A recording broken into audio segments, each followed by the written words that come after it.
Ladies and gentlemen, welcome back to the channel. My name is Parker, and today we're going to be covering all of the Colorado Avalanche news that I missed on the channel due to me being on vacation. There is a lot. There is a quite well, I mean, I wouldn't say there's a lot, but there's a decent amount of news. Some of them like small, like insignificant news, and then some are more major, which we'll be covering in today's video.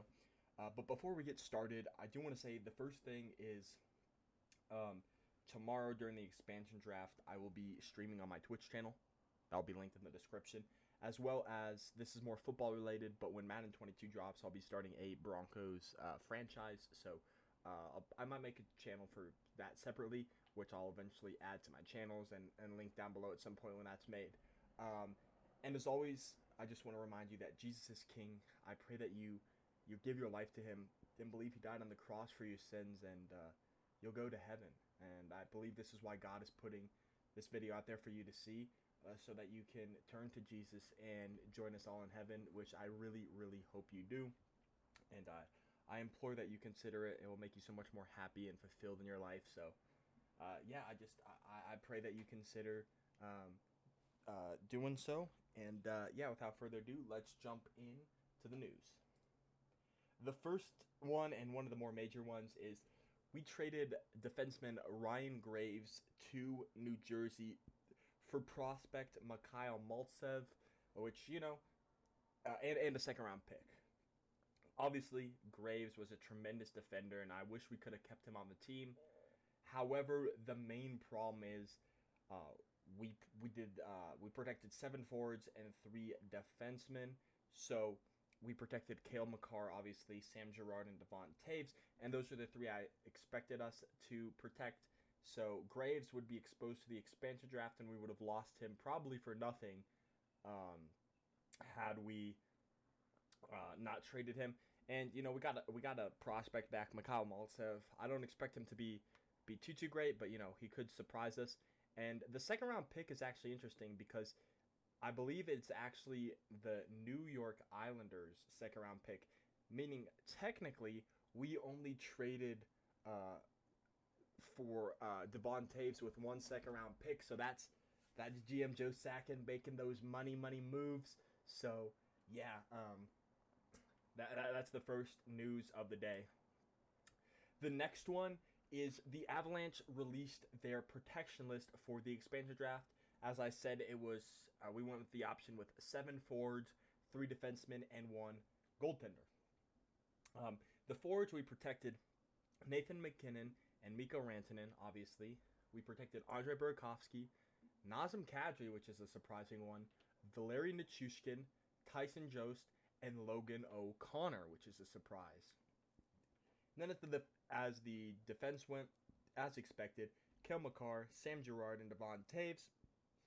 And then we protected Philip Grubauer. So there could be a contract in the works for Grubauer here soon. And yeah, obviously protected Cale Makar. He's expected to get a long-term deal. We'll talk more about Cale Makar here in a little bit, though. Next is the potential losses of the expansion draft. The first one, and the one that I suspect most likely to be taken by the Kraken in the expansion draft, is Jonas Donskoi, a forward.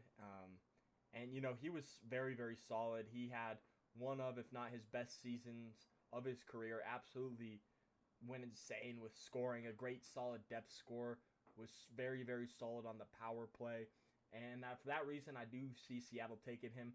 And he'll probably be a top 6 forward on that team. He could start on the top line, but I see him more as a second line winger. So, yeah. And then the second one would be JT Compher, who I believe is a little bit younger than Donskoi. I could be wrong, though. And yeah, I like JT Compher, so I hope he doesn't get picked. Well, I like both of these guys, so I hope none of them get picked. But obviously, we're going to lose one of them. And, you know, if I had to choose one to lose, it'd probably be JT Compher, because I would like to keep Donskoi around. But I do think it'll be Donskoi, but I do believe that these are the 2 most common picks now that Ryan Graves has been traded away. Although some people have been throwing around Landeskog, but I do think we'll re-sign him. Hopefully. But I do think these are the two most popular picks. Next is BELLEMARE. Pierre-Edouard Bellemare will not be returning for next season.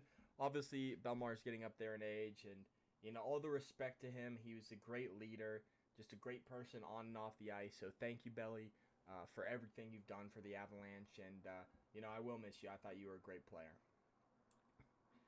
Next is our captain, Gabriel Landeskog, is unhappy with us right now. So the first thing he was mad about is he was mad that extension talks had not taken place sooner. So he wanted the deal to get done more quickly. He said he would give Colorado a discount when it came to his next contract. But if you look at it, he declined a 7-year, a 7x7 contract. And if you don't know what that means, it's 7 years, $7 million. And considering I believe the reports I saw is he's looking for $8 million. I don't know what discount he's looking for. It's a long-term extension. So we'll have to see. But, we'll see what happens. We also left him unprotected in the expansion draft. And this isn't necessarily a bad thing. It's good because we were able to protect an extra forward and Logan O'Connor. The only bad thing is right now the NHL's in a freeze period, and I don't know when the freeze period is lifted. But during, I think it was 3 days, I might have passed already. I think it might have already passed. But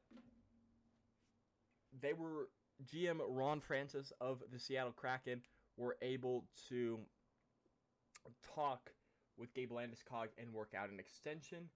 If they got an extension done in those 3 days, or an extension worked out that Gabe's happy with, they can protect him, and then as soon as he's or they can select him in the expansion draft. As soon as he's selected, they'll sign him. So we'll have to see what that happens. I hope that doesn't happen. I don't want to lose our captain. The only thing that I'm hoping for is, GM Joe Sakic. He was a former player, and so he kind of understands. So maybe he can go and talk with Landeskog and get him more happy and settled in, and get an extension. Like, he loves Colorado. He's loyal to Colorado, but there are teams. The St. Louis Blues. I hope he doesn't go there. The Kings, the Kraken could sign him.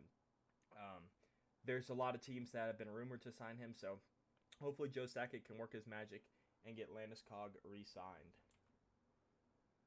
The next thing is Cale Makar is not signed yet. So Cale Makar is a restricted free agent, meaning we're going to re-sign him.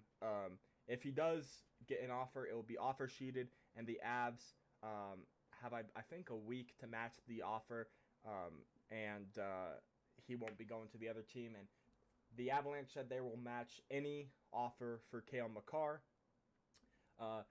We've had constant talk with Makar and his agent, which is very, very good, and they've been friendly talks from what I've heard. He was protected in the expansion draft, which we needed to do because of him being a restricted free agent. And I've heard reports that Cale Makar is the top priority for the Avalanche to get signed. And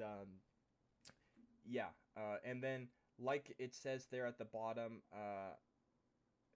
he is going to be getting a higher contract than Miro Heiskanen, that has been signed to a 8-year, $67.6 million contract. Obviously, Heiskanen was taking a pick before Cale Makar, but Cale Makar has just been better. And I do believe that, obviously, I could see, obviously Heiskanen has the 8 years, and so I could see it being an 8-year deal, but I could potentially see this one. He said Makar and the Avs said they both want to get signed to a long-term deal, so I could see somewhere upwards of 9, 10, even one of those 13-year contracts for Makar. He's that special of a athlete, so I could see them signing him to a super long-term deal, and then the money is obviously going to be higher than the 67.8 or whatever I said for Heiskanen. So he'll be getting paid, him and McKinnon, because they are the two superstars of the team. And then we gotta re-sign McKinnon obviously in a few years to a long-term deal, which he said he'll take a discount for.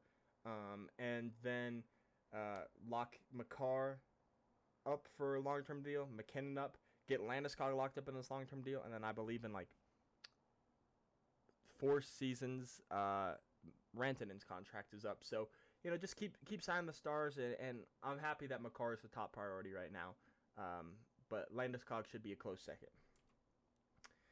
And then I also, before we get into that, I do want to say that Philip Grubauer should have a contract, hopefully coming soon. I don't know if there's talks going on or what, but hopefully we'll be able to sign Grubauer to a long-term contract. And next this is my final expansion mock draft. I'm going to go through it really quickly. I'm not going to spend too much time on it. If you've noticed that maybe I selected a lot of right wingers, maybe a lot of left wingers, a lot of centers. I really didn't pay too much to the position. I just paid attention to if they were a forward or not. So, that could be a bad thing, but, whatever. Everyone has their own opinion. Yeah, so this is the order of the expansion draft, I believe. So, for my Avalanche, I have Jonas Donskoy being selected, as I mentioned earlier. From the Chicago Blackhawks, I have Vinny Hinostroza getting picked. From the Blue Jackets, Max Domi. From the Blues, Samuel Blais. From the Bruins, Jacob Zaboral. From the Canadiens, Jonathan Drouin. From the Canucks, Matthew Highmore. From the Capitals, Brendan Dillon. From the Coyotes, Christian Fischer. From the Devils, Will Butcher. From the Ducks, Hayden Fleury. From the Flames, Oliver Kylington. From the Flyers, James Van Riemsdyk. From the Hurricanes, Jacob Bean. From the Islanders, this one surprised me that he was available. I'm surprised they protected someone like Cal Clutterbuck over Jordan Eberle. And then also Nathan Beaulier from the Jets. From the Kings, Brendan Lemieux. From the Lightning, Cal Foote. From the Maple Leafs, Alexander Kerfoot, a former Av. From the Oilers, Tyler Benson. From the Panthers, I believe this one's already almost been confirmed, but it's going to be Chris Driedger. I believe they have a contract workout, so I think that one's pretty much set in stone. From the Penguins, Cody Ceci. From the Predators, Matt Duchene. From the Rangers, Anthony DeAngelo. From the Red Wings, Vladislav Namestnikov. From the Sabres, Colin Miller. From the Senators, Vitaly Abramov. From the Sharks, Dylan Gambrell. From the Stars, Ben Bishop. And the Wild, this one surprised me that he was left unprotected. But from the Wild, Capo Kakinen. I don't know how he was unprotected, but I think that's going to be a surefire pick from Minnesota is going to be Kakinen. So, yeah, let me know what you thought. You probably hate it. Like I said, my best knowledge for sports comes in football, then hockey, then basketball and baseball. But right now I'm trying to get baseball to leap over basketball. So hopefully that will happen soon in my knowledge. Anyway, thank you so much for tuning into this video. Make sure to leave a like. Check out the Twitch below for when I stream the expansion draft tomorrow so you can see my reactions, as well as stay tuned into the channel for when I make a new channel for starting the Broncos franchise on Madden 22, of course, when the update for scouting comes out. But yeah, that's going to be around September. Thank you so much for watching, and I'll catch you next time. Peace out.